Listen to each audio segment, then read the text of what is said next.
नमस्कार आप सभी को। आज की वीडियो में आपका स्वागत है। अभी 3 दिन हमने केजीएमयू के लिए देखे थे क्वेश्चंस, तो आज हम अपना back to the NORCET series आते हैं। और आज की वीडियोस जो है due to some health issues without face रहेगी, तो प्लीज़ बियर विद इट। और बच्चों को कहना चाहूँगी कि अब बिल्कुल ही कम दिन बचे हैं, तो अपनी रेगुलरिटी को बिल्कुल ना तोड़िए और जो है रेगुलर बने रहिए वीडियोस के साथ साथ अपनी सेल्फ स्टडीज़ भी जो है करते रहिए।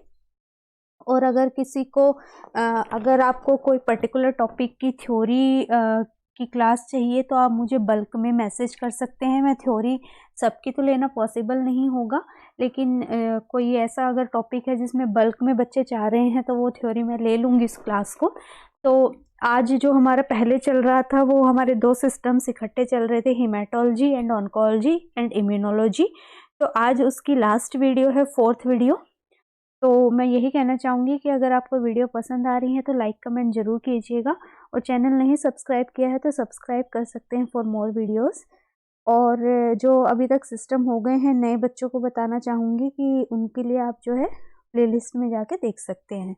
तो चलिए स्टार्ट करते हैं हमारे ये दोनों सिस्टम्स के क्वेश्चंस जो रह गए हैं। First question is the client with acute lymphocytic leukaemia is at risk for infection, what should the nurse do. एक पेशेंट है जिसको एक्यूट लिम्फोसाइटिक ल्यूकेमिया है। लिम्फोसाइटिक ल्यूकेमिया में क्या होता है, बोन मैरो का कैंसर है ये। और यहाँ पे जो है जो हमारे सारे सेल्स हैं उनका डेप्रीवेशन हो जाता है, सारे सेल्स की कमी हो जाती है। तो जो हमारे इम्यून सिस्टम है वो क्या हो जाता है, पूरा वीकन हो जाता है, क्योंकि सारे सेल्स जो हैं वो बहुत कम अमाउंट में बोन मैरो से बनने लग जाते हैं, और वहाँ पे बोन मैरो में सारे कैंसरस सेल्स की डेवलपमेंट हो जाती है। ये एक रेयर टाइप का आप कह सकते हैं कि ब्लड कैंसर है, लेकिन बहुत ही सीवियर है। तो इसमें क्या करना है, रिस्क फॉर इन्फेक्शन है। क्यों रिस्क फॉर इन्फेक्शन है? क्योंकि बोन मैरो से हमारे लिम्फोसाइट्स बन रहे हैं, और हमारे जो है न्यूट्रोफिल, इसिनोफिल, मोनोसाइट्स, ये सारे बन रहे हैं। तो जब बोन मैरो का कैंसर है तो ये सारे नहीं बनेंगे, और ये सारे किस में काम कर रहे हैं, हमारे इन्फेक्शन वाले डिजीज में काम कर रहे हैं। जब ये बनेंगे ही नहीं तो बॉडी क्या होगी, इन्फेक्शन के प्रोन होगी। तो ऐसे केस में क्या करना है, place the client in a private room, have the client wear a mask, have staff wear gown and gloves and restrict the visitors। यहाँ पे आप जो है क्लाइंट को प्राइवेट रूम में रखेंगे। प्राइवेट रूम में रखने का क्या उद्देश्य है कि ऐसे पेशेंट्स को दूसरों से बचाना है, ना कि इन पेशेंट से किसी और को खतरा है।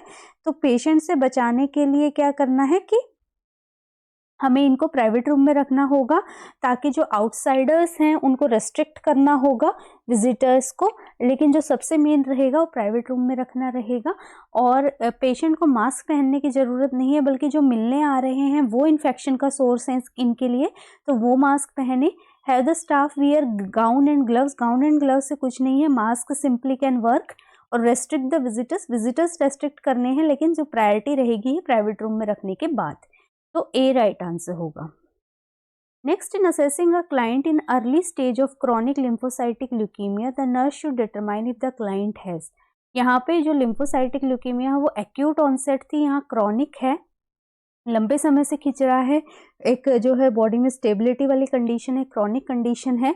तो इसमें क्या जो है डिटरमाइन करेगी नर्स की क्लाइंट को होगा एनलार्ज्ड पेनलेस लिम्फ नोड्स। ये किस में होता है, ये तो हॉडकिंस में होता है, यहाँ पे नहीं होता। हेडेक नहीं होगा, क्योंकि जो कैंसरस सेल्स होते हैं इसमें वो ब्लड ब्रेन बैरियर को क्रॉस नहीं कर सकते, इसलिए ये भी नहीं होगा। हाइपरप्लेजिया ऑफ गम्स, हाइपरप्लेजिया नहीं होगा, गम्स की ब्लीडिंग हो सकती है due to the decrease platelets. Unintentional weight loss is present in chronic lymphocytic leukemia. Anorexia रहेगा, वेट लॉस रहेगा, मैलेज रहेगा, ये सारी चीज़ें जो है CLL में प्रेजेंट होती हैं। तो डी राइट आंसर होगा। Next, the nurse's best explanation for why the severe neutropenic patient is placed in reverse isolation is that reverse isolation help prevent the spread of organism। जो patient होता है जो severely neutropenic है, मतलब जिसमें neutrophil counts बहुत कम है। Neutrophil क्या है? WBC का एक काइंड है और हमारे जो है इन्फेक्शन से प्रिवेंट करने में हमारी हेल्प करती हैं। हमारी बॉडी में जो एंटीजन एंटीबॉडी रिएक्शन है, जो इन्फेक्शियस डिजीज के लिए रिएक्शन होती है, उसमें क्या कर रहा है ये न्यूट्रोफिल्स काम करते हैं। यहाँ पे रिवर्स आइसोलेशन, आइसोलेशन का क्या मतलब होता है? अलग करना। रिवर्स आइसोलेशन का मतलब है कि पेशेंट को अलग किया जाता है, लेकिन यहाँ पे पेशेंट को बचाना मकसद है, ना कि पेशेंट से बचना।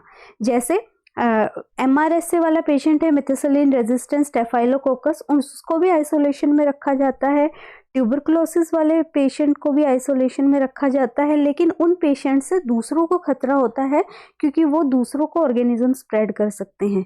लेकिन जो न्यूट्रोफिलिक काउंट जिनकी कम है या फिर जिनमें किडनी ट्रांसप्लांट हुआ है, स्टेरॉयड थेरेपी पे हैं, उनको भी हमें बचाना होता है, तो उसको हम बोलते हैं रिवर्स आइसोलेशन। तो यहाँ पे क्या है इसका मतलब? इसमें ऑप्शंस देखते हैं। To the client from source outside the clients environment, to the client from source. Yes, ये इसका रीजन होता है कि पेशेंट को बचाना है from the source outside the clients environment.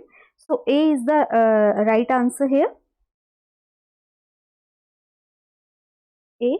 बाकी देखिए, क्लाइंट से हेल्थ केयर प्रोफेशनल को कोई खतरा नहीं है, तो ये भी नहीं है। By using special technique to dispose of contaminated material, या कंटेमिनेटेड मटेरियल को डिस्पोज ऑफ करने की टेक्निक को हम रिवर्स आइसोलेशन नहीं कहते हैं, तो ये भी नहीं है। By using special technique to handle the clients linen and personal item, ये भी ये नहीं होगा। Next, a client suspected with Hodgkin's disease is to have lymph node biopsy. Which action is correct for handling the lymph node biopsy specimen for histological examination of the client? एक patient है जिसके जो है Hodgkin's disease है। Hodgkin's disease cancer of lymph nodes को बोलते हैं, और जो सबसे पहले नोड इन्वॉल्वमेंट होती है वो होती है सर्वाइकल नोड से, और उसके बाद जो है एक सिस्टम से दूसरा, दूसरे से तीसरा, इस तरीके से अलग अलग सिस्टम्स की इन्वॉल्वमेंट होती है। यहाँ पे जो है बायोप्सी ली गई है लिम्फ नोड्स की, और यहाँ पे कौन से सेल्स प्रेजेंट होते हैं, जो मैंने पढ़ाया था, बताया था, रीड स्टेनबर्ग सेल्स जो हैं वो पॉजिटिव होते हैं, प्रेजेंट होते हैं इन हॉडकिंस डिजीज। तो लिम्फ बायोप्सी के समय किस चीज़ का ध्यान रखना है? Maintain sterile technique, use a mask, glove and gown when assisting with the procedure, place the specimen in a container and send it to the laboratory when someone is available to take it, and call for the laboratory technician to assist the physician। यहाँ पे जो है physician को assist करने के लिए LT की ज़रूरत नहीं होती है। कोई भी जो है nursing personal can also assist while taking biopsy, तो ये नहीं होगा। एक कंटेनर में रख के रखना है, और जब अवेलेबल होगा तब नहीं भेजना है। ये इसको इमीडिएट भेजते हैं, जैसे ही कंटेनर में डाला इमीडिएटली हम लैब में ट्रांसफ़र करते हैं, ताकि जो टेम्परेचर के डिफरेंस की वजह से सैंपल जो है वो ख़राब ना हो जाए। मास्क, ग्लव्स, गाउन, इतना सब प्रोसीजर में पहनने की ज़रूरत नहीं है। स्टेराइल टेक्निक मेंटेन करनी है, स्टेराइल ग्लव्स वगैरह पहनने हैं। तो जो परफॉर्म कर रहा है वो स्टेराइल जो है पूरा फील्ड स्टेराइल मेंटेन करना है, तो ए राइट आंसर रहेगा। Next, the client with Hodgkin's disease undergoes an excisional cervical node biopsy. After the procedure what does the nurse assess first? एक पेशेंट है हॉडकिंस डिजीज का, और उसको excisional cervical lymph node biopsy करनी है, local anaesthesia दिया गया है। तो प्रोसीजर के बाद किस चीज़ का ध्यान रखना है? Vital sign, incision, airway, neurological sign. बेशक से यहाँ पे लोकल एनेस्थीसिया दिया गया है, लेकिन सर्वाइकल एरिया में लिम्फ नोड है, तो नेक का रीजन जो है सर्वाइकल एरिया से हमने सैंपल लिया है, तो हो सकता है इन्फ्लामेशन वगैरह होने से एयरवे ऑब्स्ट्रक्शन हो जाए। तो हमें सबसे पहले क्या करना होगा? एयरवे को असेस करना होगा। यहाँ आप कंफ्यूज कर जाएंगे इस वर्ड से, लोकल एनेस्थीसिया से, कि लोकल एनेस्थीसिया दिया है तो सिर्फ वाइटल साइंस ले लेते हैं। नहीं, जैसे कि नेक इन्वॉल्वमेंट है तो आफ्टर प्रोसीजर इन्फ्लामेशन, स्वेलिंग हो सकती है जगह पे, और वहाँ पे क्या हो सकता है कि पूरा एयरवे ऑब्स्ट्रक्ट हो सकता है, तो वो हमें असेस करना है, सी। Next, which of the following is most important goal of the nursing care for the client who is in shock? कोई पेशेंट शॉक में है तो सबसे इम्पॉर्टेंट नर्सिंग गोल क्या रहेगा, मैनेजिंग फ्लूइड ओवरलोड। ओवरलोड तो नहीं होगी शॉक वाली कंडीशन में, तो ये नहीं होगा। Managing increased cardiac output, cardiac output is generally decreased in case of shock, तो ये भी नहीं होगा। मैनेजिंग इनएडिक्वेट टिश्यू परफ्यूजन, ये रहेगा कि टिश्यू जो है प्रॉपरली परफ्यूजन नहीं है, तो जो है उसको हमें क्या करना है, प्रायोरिटी गोल रहेगा। Manage vasoconstriction of the vascular beds, यहाँ वेस्कुलर बेड्स की वेजो डायलेशन होती है लेकिन फ्लूइड ही जो है वो नहीं होता है, तो वो कुछ नहीं कर सकता, तो इसीलिए ये ऑप्शन भी नहीं होगा। C is the right option. Next, which of the following finding is the best indication that fluid replacement of the client in hypovolemic shock is adequate. कौन सी बेस्ट इंडिकेशन होगी कि फ्लूइड रिप्लेसमेंट जो है वो एडिक्वेट है hypovolemic shock में। Urine output greater than 30 ml per hour, systolic BP greater than 110, diastolic greater than 90 and respiratory rate of 20 beats per minute। अगर फ्लूइड रिप्लेसमेंट की बात करें तो यहाँ urine output is the best indicator to show the fluid output. बाकी का कोई indicator जो है फ्लूइड रिप्लेसमेंट से कोई ताल्लुकात नहीं रखता, इसीलिए urine output is the right answer. Next, when assessing a client with For early septic shock, the nurse observe for which of the following।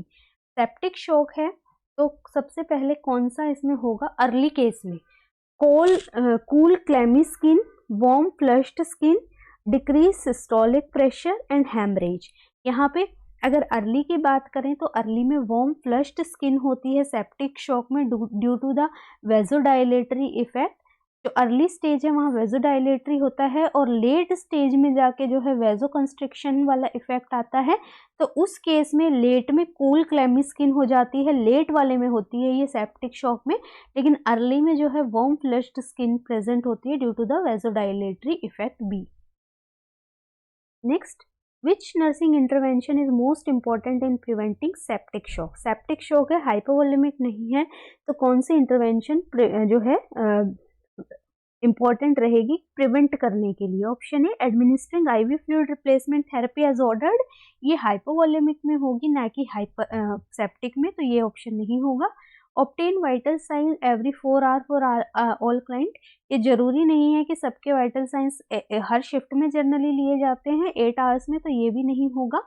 Monitoring red blood cell count for elevation, red blood cell count के बढ़ने से जो है septic shock का कोई लेना देना नहीं है।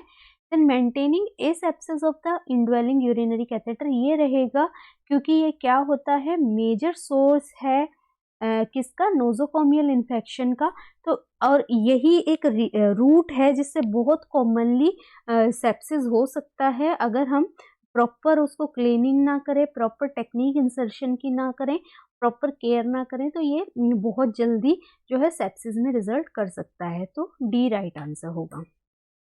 Next, the nurse has 2 clients that have an order to receive blood transfusion of packed red blood cells at the same time। 2 patient हैं जिनको पैक्ड आरबीसी देना है एक ही समय पे। The first client's BP dropped from the pre-operative of 120/80 to 150। जो first client है उसका बीपी जो है 120/80 से 150 हो गया है। सेकेंड क्लाइंट एक 58 ईयर ओल्ड है और हॉस्पिटलाइज्ड है, तो डिहाइड्रेशन अनीमिया है निमोनिया को फॉलोइंग करते हुए। तो after checking the patency of the IV line and vital sign, what should the nurse do first. अब नर्स ने देख लिया कि आईवी लाइन पेटेंट है, वाइटल साइन ठीक है, तो अब क्या करना है। Option A, call for both clients blood transfusion at the same time, दोनों पेशेंट्स के ब्लड ट्रांसफ्यूजन एक ही टाइम पे मंगा के क्या हो जाएगा, दूसरे को अगर हम पहले को लगा दिया तो हमें टाइम लग जाएगा, तो दूसरे तक जो है उसका टेम्परेचर मेंटेन करना जो है बहुत ज़रूरी है, तो ये भी नहीं होगा। प्लस कन्फ्यूजन भी हो जाएगी कि कौन सा किसको है, तो कन्फ्यूजन के चलते अगर गलत हो गया तो लाइफ थ्रेटनिंग हो सकता है, तो ये नहीं करेंगे। Ask another nurse to verify the compatibility of both unit, ये दूसरे पे नहीं, ये खुद की रिस्पॉन्सिबिलिटी है जो स्टार्ट कर रहा है, तो ये नहीं होगा। Next, call for and hang the first clients blood transfusion, ये राइट आंसर रहेगा कि पहले एक का मंगाना है कॉल करके और उसका जो है स्टार्ट करना है फर्स्ट क्लाइंट का, क्योंकि फर्स्ट क्लाइंट क्या शो कर रहा है, हेमरेज का साइन शो कर रहा है फॉलोइंग सर्जरी, तो उसको ज़्यादा ज़रूरत है। पहले हम फर्स्ट क्लाइंट का शुरू करेंगे और उसके बाद हम दूसरे क्लाइंट का मंगाएंगे ब्लड बैंक से और फिर उसका स्टार्ट करेंगे। Ask another nurse to call for and hang the blood transfusion for the second, ये आपकी रिस्पॉन्सिबिलिटी है। और ब्लड को इतनी छोटी मोटी चीज़ नहीं है कि हम किसी को भी पकड़ा दें कि भाई तू कर ले और तू कर ले, ऐसा नहीं कर सकते हैं। ब्लड जो है बहुत ही मेजर चीज़ हो जाती है और हमारी बहुत बड़ी रिस्पॉन्सिबिलिटी बन जाती है वाइल स्टार्टिंग द ब्लड, तो ये भी नहीं होगा, तो सी राइट आंसर होगा। Next, when a blood transfusion is terminated following a reaction, the nurse must do which of the following? Select all that apply. एक रिएक्शन हुआ है बॉडी में, ठीक है, ब्लड ट्रांसफ्यूजन रिएक्शन हुआ है, तो नर्स ने बंद तो कर दिया है और उसके बाद अब क्या क्या करना है। First, send freshly collected urine samples to the laboratory. Urine samples हमें भेजने हैं टू सी द हीमोलाइसिस, कि जो है हीमोलाइसिस होके आरबीसी की कितनी प्रेजेंस है यूरिन में, तो ये होगा। Return the remainder of the blood component to the blood bank, ये वापस भेजेंगे चेक करने के लिए कि क्यों रिएक्शन हुई। Return the IV administration set to the blood bank, ये भी सेट हमें साथ में भेजना है। And alert the risk management about the incident and report the incident to the infection control manager. Infection control में यहाँ का कोई रोल नहीं है, रिस्क मैनेजमेंट हमें बताना है, इंसिडेंट फॉर्म भरना है, इंसिडेंट रेज करना है। तो A B C D are the right answer.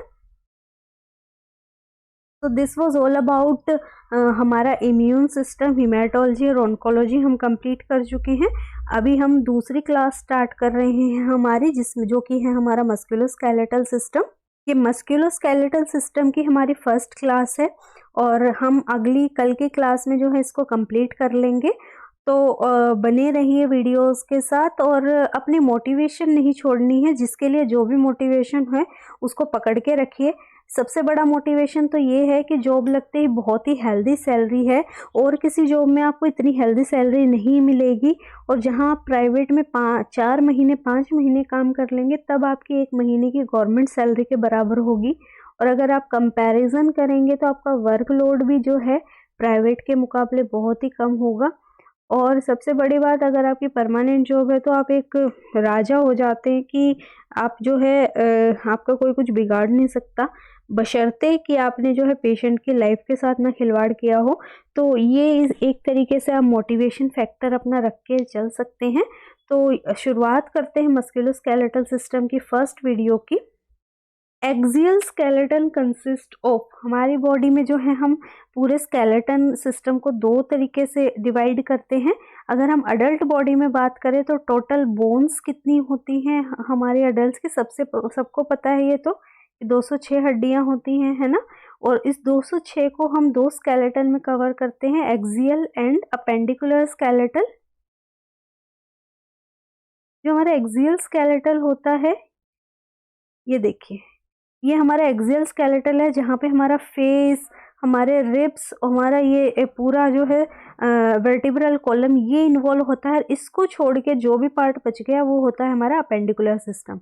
जैसे कि आप पिक्चर से ही देख पा रहे हैं, एक्सियल स्केलेटल जो है छोटा सा है तो ऑब्वियसली यहाँ थोड़ी बोन होंगी और अपेंडिकुलर सिस्टम में ज़्यादा होंगी। तो यहाँ क्वेश्चन पूछा गया है कि axial system skeletal consist of 40, 80, 100 and 126, कितनी बोन्स होती हैं। हमारा जो एक्सियल स्केलेटल है उसमें 80 बोन्स होती हैं और जो हमारा अपेंडिकुलर स्केलेटल होता है उसमें 126 जो है वो हमारी बोन होती है। तो it is the right answer. Next question is the spinal cord is made up of 7 cervical vertebrae, 5 lumbar, 5 fused sacral and 4 coccygeal. How many thoracic vertebra are there? Total अगर हम वर्टिब्रे की बात करें तो these are 33 numbers. 7 उसमें cervical हैं, 5 number हैं, 5 जो है हमारे सैक्रल होते हैं, 4 कोकिजियल और 12 जो है हमारे थोरेसिक होते हैं। तो ये 33 टोटल होते हैं। तो थोरेसिक की बात करें तो थोरेसिक आर 12 इन नंबर, सी।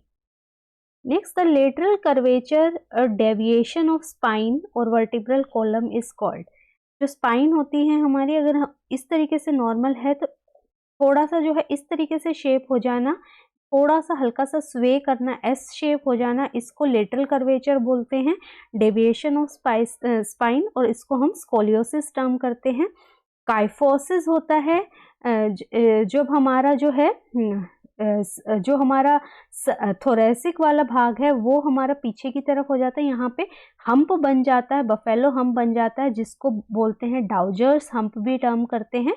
तो ये होता है हमारा काइफोसिस। लॉर्डोसिस में हमारा लंबर जो है वो स्वे कर जाता है अंदर की तरफ, जैसे प्रेगनेंसी में होता है ना कि लंबर जो है बिल्कुल आगे की तरफ हो जाता है। और जो है लॉर्डोसिस भी क्या होता है, लॉर्ड कैसा होता है, जैसे छाती चौड़ी करके चलना, इसी तरीके से लॉर्डोसिस में भी जब हमारी जो लंबर होती है अंदर की तरफ स्वे करती है तो पेट और जो है छाती वो बाहर की तरफ निकल जाती है, उसको हम लॉर्डोसिस बोलते हैं। तो यहाँ पे देखिए अभी मैं आपको पिक्चर दिखाती हूँ, तो इससे पहले नेक्स्ट क्वेश्चन देखते हैं। Exaggerated convexity in the thoracic region. अभी हमने बात करी कि थोरेक्स का जो है कन्वेक्स भाग इस तरीके से होता है, ये हम्प बन जाना, इसको हम क्या बोलते हैं, इसको हम काइफोसिस टर्म करते हैं। तो ए राइट आंसर होगा।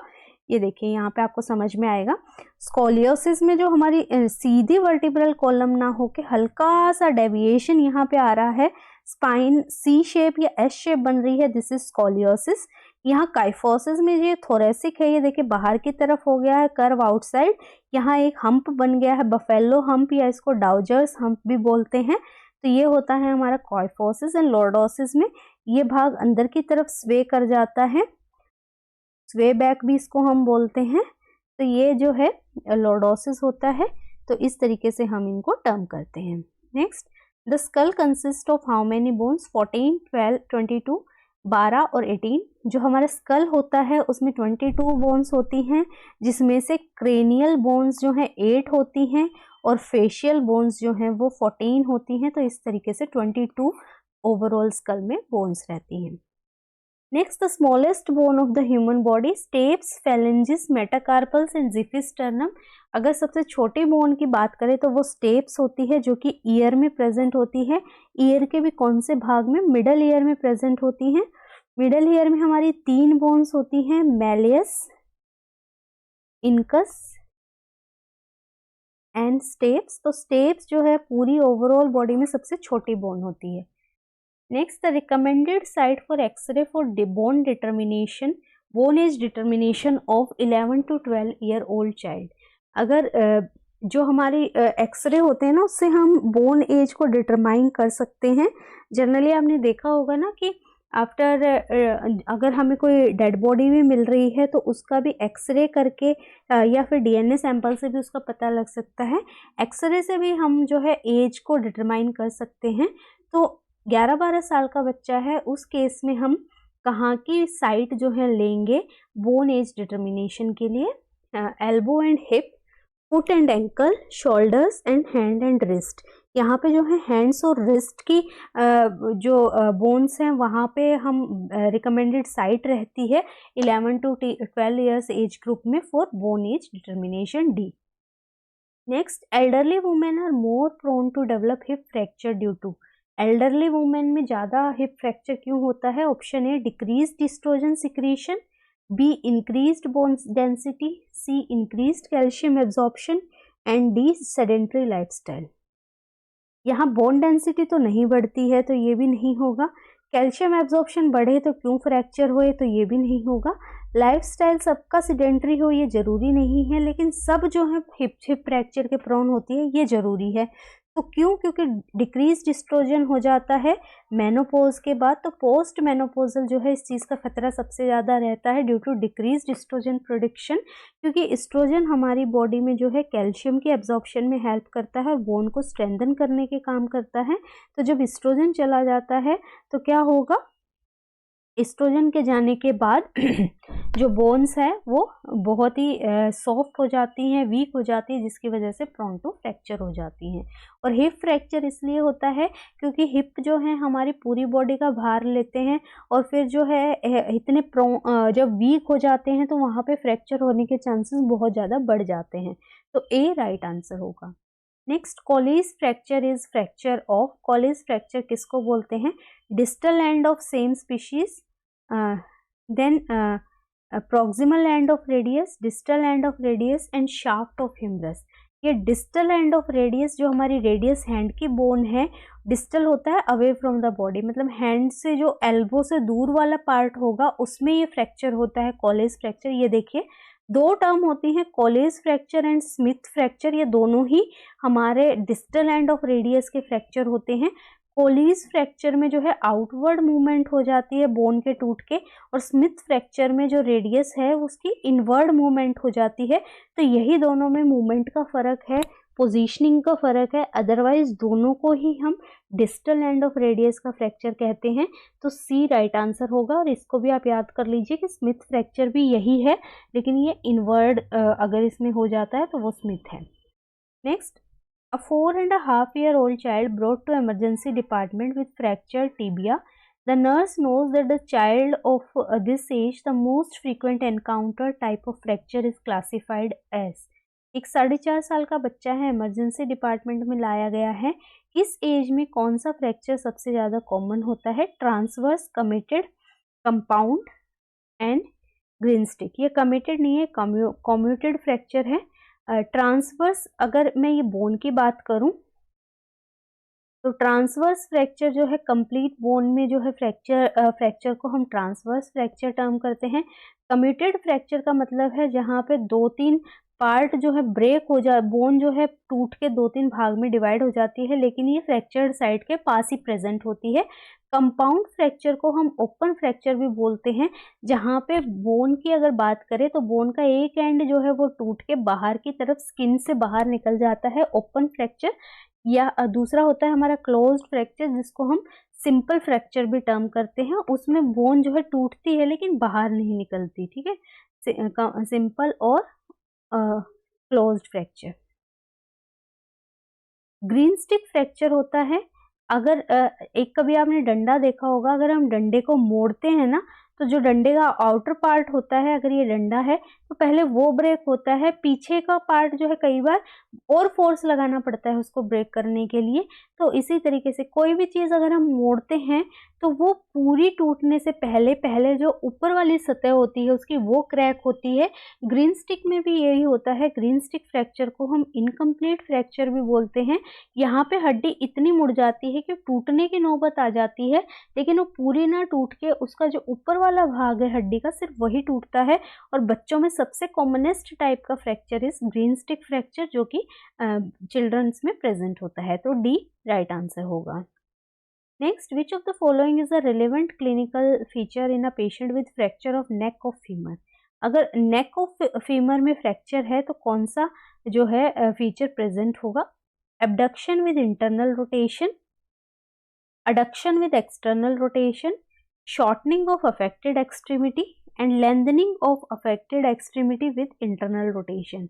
अगर neck of फीमर जो है एसिटाबुलम में यहाँ प्रेजेंट होती है, हेड के बाद यहाँ नेक का भाग टूट गया है।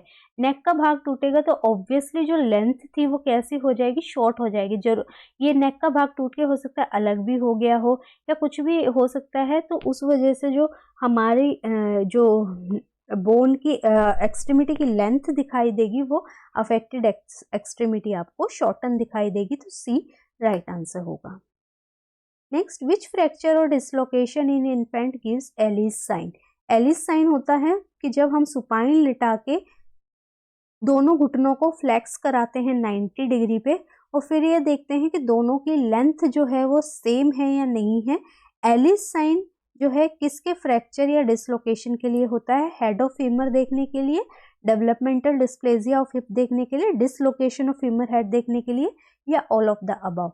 ये चारों चीज देखने के लिए जो ये होता है। अगर कहीं पे फ्रैक्चर है तो जो लेंथ है वो ऑल्टर करेगी, दोनों पैरों के घुटन जो नी से लेके नीचे तक की लेंथ है वो सेम नहीं होगी। तो ये तीनों चीजों को डिटेक्ट करने के काम करता है Allis sign. Next, the client has been diagnosed with suffering from Paget's disease, which test provide a definitive diagnosis of the disease. Paget's disease क्या होता है? यहाँ पे जो बोन फॉर्मिंग और बोन डिस्ट्रक्शन, जो दो एक्टिविटी बोन में चलती हैं, उनके बीच में डिसबैलेंस हो जाता है। बोन फॉर्मिंग एक्टिविटी कौन करता है? हमारी ओस्टियोब्लास्ट करते हैं, और बोन डिस्ट्रक्शन एक्टिविटी कौन करता है? हमारी ओस्टियोक्लास्ट करते हैं। तो जब इन दोनों के बीच में इम्बैलेंस हो जाता है, उसको हम पेजेट्स डिजीज टर्म करते हैं। और पेजेट्स डिजीज के डायग्नोसिस के लिए क्या हम यूज करते हैं? ब्रेस्ट बायोप्सी नहीं, बायोप्सी की यहाँ पे जरूरत नहीं है। Diagnostic mammogram, mammogram is use to detect breast cancer. Ultrasound of the breast, जरूरी नहीं है हमसे जो है ब्रेस्ट का ही यूज करें। देन अल्ट्रासाउंड करने से भी हमें जो है डेंसिटी का नहीं पता लगेगा। एमआरआई से हम जो है बोन डेंसिटी को हम असेस कर सकते हैं। बोन जो बोन का अंदर वाला भाग है, हम उसको प्रॉपर एग्जामिनेशन कर सकते हैं। तो डी राइट आंसर होगा। Next, the surgical procedure done to relieve pressure in the compartment syndrome is. Compartment syndrome है तो प्रेशर रिलीव करने के लिए हम क्या करते हैं? ओपन रिडक्शन, इंटरनल फिक्सेशन, ये हम जनरली फ्रैक्चर के केस में या फिर जब हमें दो एंड फिक्स करने होते हैं उसमें होता है, यहाँ पे नहीं होगा। मेनिसेक्टमी, मेनिसेक्टमी भी यहाँ पे नहीं होगा। फेशियोटमी एंड आर्थ्रोप्लास्टी, आर्थ्रोप्लास्टी भी रिपेयर ऑफ द जॉइंट है, यहाँ पे फेशियोटमी होता है। कंपार्टमेंट सिंड्रोम में जो नर्व्स होती हैं वो दब जाती हैं ड्यू टू द इन्फ्लामेशन और स्वेलिंग हो जाती है, तो हमें फेशिया जो होता है मसल्स के नीचे, उसको काटना पड़ता है टू रिलीव दैट प्रेशर, तो fasciotomy is used. Next, osteoporosis is caused by deficiency of. Osteoporosis किस चीज की डेफिशिएंसी से होता है? Vitamin A, B, C and D. Osteoporosis जो है वो विटामिन डी की डेफिशिएंसी से। जब विटामिन डी क्या करता है? कैल्शियम एब्जॉर्ब कराने में हेल्प करता है। तो विटामिन डी की कमी से कैल्शियम एब्जॉर्ब नहीं होता, और कैल्शियम एब्जॉर्ब नहीं होता तो बोन की सॉफ्टनिंग जो है पोरोसिटी हो जाती है, ओस्टियोपोरोसिस हो जाता है। Next, which intervention is an example of secondary intervention while discussing osteoporosis? Secondary intervention क्या होती है हमारी? Early diagnosis and treatment. तो सेकेंडरी इंटरवेंशन देखिए यहाँ पे, obtain a bone density valuation test, यही होगा क्योंकि यहाँ पे हम क्या कर रहे हैं? डायग्नोसिस कर रहे हैं। बाकी ऑप्शन देखिए, perform non wait bearing exercises regularly, ये नॉन वेट बियरिंग एक्सरसाइजेस जो है वो प्राइमरी प्रिवेंशन है, ना कि सेकेंडरी, तो ये नहीं होगा। Intake of dietary calcium is also a specific protection, जो कि प्राइमरी प्रिवेंशन के अंडर आता है, ये भी नहीं होगा। Then refer client to smoking cessation programme, ये भी हमारी प्राइमरी इंटरवेंशन है, तो ये भी नहीं होगा। A is the right answer. This was all about for today. I hope आपको समझ में आया हो, और अगर आपको समझ में आया है, अच्छा लग रही है वीडियोस, तो लाइक कमेंट जरूर कीजिएगा। और मैंने शुरू में भी कहा था कि due to some health issues please bear with today's video without picture. कल से जो है हम back to our normal routine आएंगे। तो थैंक यू फॉर वॉचिंग, और अगर चैनल नहीं सब्सक्राइब किया है तो सब्सक्राइब कर सकते हैं।